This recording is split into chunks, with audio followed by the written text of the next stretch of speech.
সপ্তাহান্তর আমাকে হসপিটালে ভর্তি হতে হতো, মানে বাড়িটাই হয়ে গেছিলো আমার হসপিটাল। প্রত্যেকটা ডাক্তার, পেশেন্ট, যত যা মাসি সবাই আমাকে বলতো আবার এসছিস তুই। মানে মানে অনেক জায়গায় ভুগেছি, বড় বড় ডাক্তার। আসসালামু আলাইকুম ওয়া বারাকাতুহু। সম্মানিত ভিউয়ার্স, আমি রাজফুল শেখ, আপনারা দেখছেন তৌহিদ মিডিয়া। এই যে বাচ্চা দেখছেন, নাম হচ্ছে আব্দুল আয়ান শেখ। আপনি বলেন, আপনার বাচ্চাকে আমাদের কাছে নিয়ে এসেছিলেন কিসের জন্য? প্রথমে কি হতো? আমার বাচ্চার সমস্যা ছিল খিঁচুনি। কোনো জায়গায় মানে সপ্তাহান্তর আমাকে হসপিটালে ভর্তি হতে হতো, মানে বাড়িটাই হয়ে গেছিলো আমার হসপিটাল। প্রত্যেকটা ডাক্তার, পেশেন্ট, যত যা মাসি সবাই আমাকে বলতো আবার এসছিস তুই।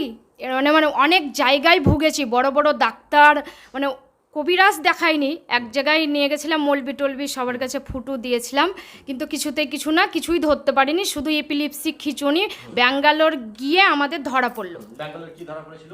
এপিলিপসি খিঁচুনি। হ্যাঁ, সেখানেও গ্যারেন্টি দেয়নি, 2 বছর ওষুধ রানিং চালিয়ে যেতে বলেছিল, সুস্থ হবে কিনা আবার রিপোর্ট করে জানানো যাবে তাই বলেছিল। রোগীর যখন খিঁচুনি হতো তখন কত ভয়াবহ একদম ভাবে আসতো, মানে কঠিন ভয়, মানে যত সেন্স হারিয়ে যেত, মানে তাও 7-8 ঘন্টা এইরকম সেন্স, অজ্ঞান। হ্যাঁ, এত বাড়াবাড়ি, আর হাত পা ঝিকতো।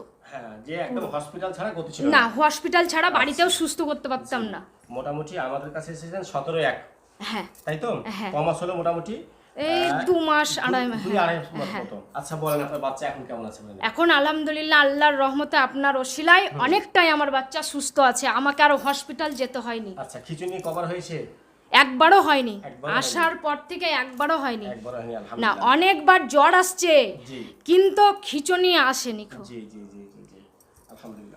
ব্যাঙ্গালোর থেকে আসার পরবর্তীতেও অনেকবার উঠেছে, অনেকবার হসপিটালে গেছি, কিন্তু ডাক্তাররাও হিমশিম খাচ্ছে যে বাচ্চাটার ওষুধ পড়ছে তাও কমছে না কেন, কি জন্যে কমছে না। আমাদের কাছে খোঁজ কিভাবে পেয়েছিলেন? ওই মানজা ভাই আমাদেরকে নিয়ে এসেছিল, মানে 1 বছর আগেই বলেছিল আমার মাকে। সেটা অত গুরুত্ব দেয়নি যে ব্যাঙ্গালোরে বড় বড় ডাক্তার দেখাচ্ছে, তাহলে সুস্থ হতে পারছে না, তাহলে এখানে এসে কি সুস্থ হবে, ওটাই বলে আমাদেরকে বলেনি। আচ্ছা আচ্ছা, খুব একটা ভরসা ছিল না, তবুও আসতে হয়েছিল। খুশি হয়েছেন আমার চিকিৎসায়? হ্যাঁ, খুশি। এবার ভরসা হয়েছে আমাদের উপরে? হ্যাঁ, ভরসা একদম 100%। ইনশাআল্লাহ, যেন আমাকে যেন ব্যাঙ্গালোর আর না যেতে হয়। ইনশাআল্লাহ ইনশাআল্লাহ। জি সম্মানিত ভাই, রোগীর মুখ থেকে শুনলেন, রোগীর খিঁচুনি এত ভয়াবহভাবে হতো যে 3 ঘন্টা 4 ঘন্টা পর্যন্ত খিঁচুনি টানা, তার জন্য বাধ্য হয়ে তারা হসপিটাল নিয়ে যেত। তবে হ্যাঁ, হসপিটাল না নিয়ে যাওয়া পর্যন্ত থামতো না। ব্যাঙ্গালোর থেকে ঘুরে এসেছিল, তবুও খিঁচুনি থামতে পারছিল না। আলহামদুলিল্লাহ, সবে মাত্র 2 থেকে আড়াই মাস আমাদের চিকিৎসা চলেছে, মেডিসিন চলেছে, আর আবার মেডিসিন আনার জন্য এসেছে। তো আজকে খবর পেলাম আলহামদুলিল্লাহ যে একবারও আর খিঁচুনি হয়নি। আচ্ছা, শুধুমাত্র খিঁচুনি তা নয়, ইনাদের যে রিপোর্ট, ব্যাঙ্গালোর থেকে যে রিপোর্ট করেছে, সেই রিপোর্টে পাওয়া গেছে যে মস্তিষ্কের অনেকগুলো টিস্যু ক্ষয় হয়ে যাচ্ছে, আস্তে আস্তে অনেকগুলো টিস্যু নষ্ট হয়ে যাচ্ছে ধীরে ধীরে একদম। হ্যাঁ, এই সব সমস্যাগুলো হচ্ছে ওনার, যার জন্য এপিলেপসি পেয়েছে।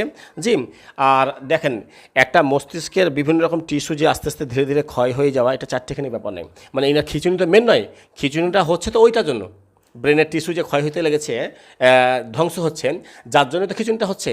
তাহলে আমাদের চিকিৎসা হচ্ছে কি বলুন তো? এই যে খিঁচুনি বন্ধ করছি মানে আপনি ভাবছেন যে শুধুমাত্র এপিলেপসি বা খিঁচুনিটা বন্ধ করলাম, তা নয়। আমাদের খিঁচুনি বন্ধ হওয়া মানে যে টিস্যুগুলো আছে সেগুলো রিপেয়ার হওয়া, কারণ ওগুলোর মধ্যে পরিবর্তন ঘটছে বলেই বাচ্চার খিঁচুনি বন্ধ হয়েছে আলহামদুলিল্লাহ। বুঝছেন ভাই?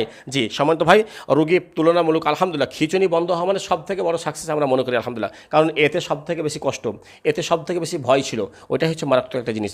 এবার এগুলো বন্ধ হয়েছে। এখন বাচ্চার যেটা, সেটা হচ্ছে বাচ্চার রাগ বেশি আছে, জেদ বেশি আছে, একটু লাফাচ্ছে, কামড়াচ্ছে, ঝাঁপাচ্ছে, এই সব জিনিসগুলো হচ্ছে। আমরা আবার মোটামুটি 3 থেকে 3.5 মাসের বা 4 মাসের মতো মেডিসিন দিলাম।